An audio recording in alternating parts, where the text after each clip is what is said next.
Guildmaster, Vice Guildmaster Arthur has contacted you, a man wearing armor reported to Nathan Greville. Ho, and why has that damn son of mine, who clearly hates me for handing him all that paperwork, contacted me now? Nathan said with his eyes still closed.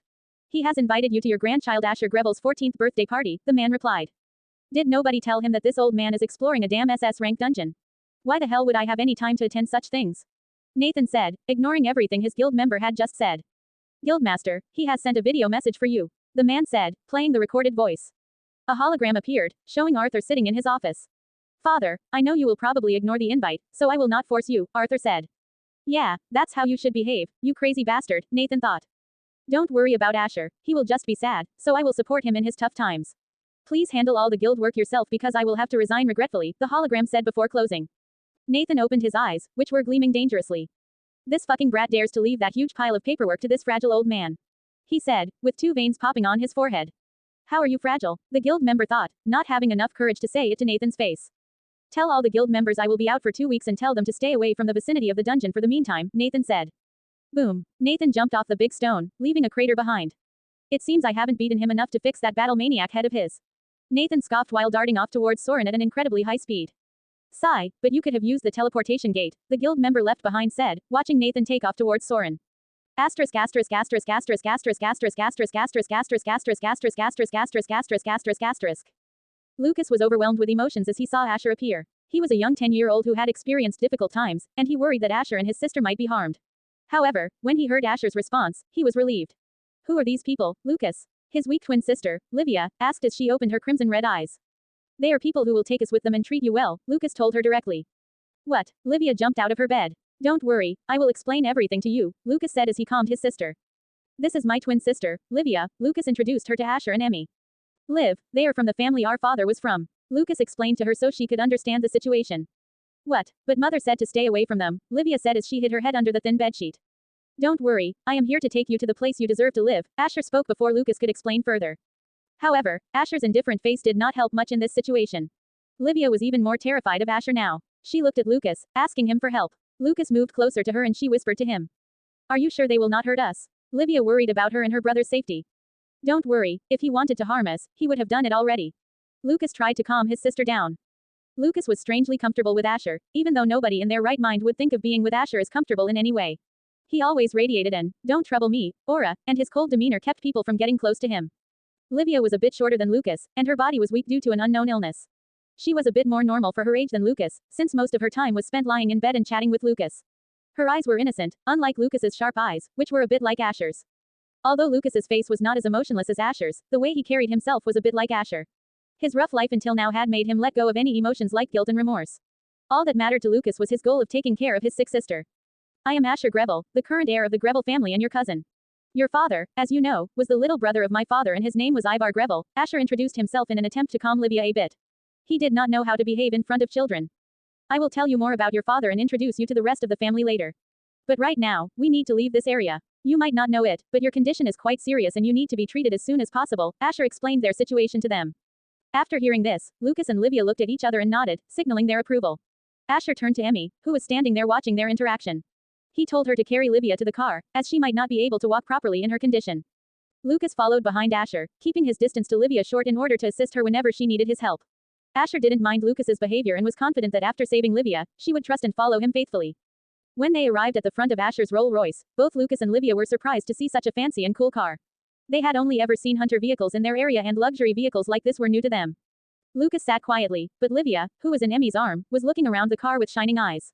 She seemed to really like the car and, seeing this, Asher spoke to her, don't worry, you can have even better cars from now on. His words surprised Livia, who stopped looking around the car, embarrassed by her behavior. Although she never demanded anything from Lucas, as she knew how hard he worked to take care of her, even Lucas was surprised to see his sister react this way. The car began moving in the direction of the Greville mansion, taking its time so that the kids could calm their nerves and enjoy the ride. Asher thought to himself, I can use the item duplicate on the healing elixir and use it on Livia, saving the other one for future use. He remembered the rewards for his quest this time and asked the system. Can I buy these item duplicate things from the shop? No, some quest rewards are unique and cannot be obtained again or purchased from the shop tab. Asher reminded himself, I need to be careful handling unique items in the future. Asher called out to the system in his mind, status. Fate Devourer system. Name, Asher von Raven Greville. Level 2, Express 0 2000s. Bloodline, Devil's Absorption rank SSS. Blessing, Goddess of Time, sealed.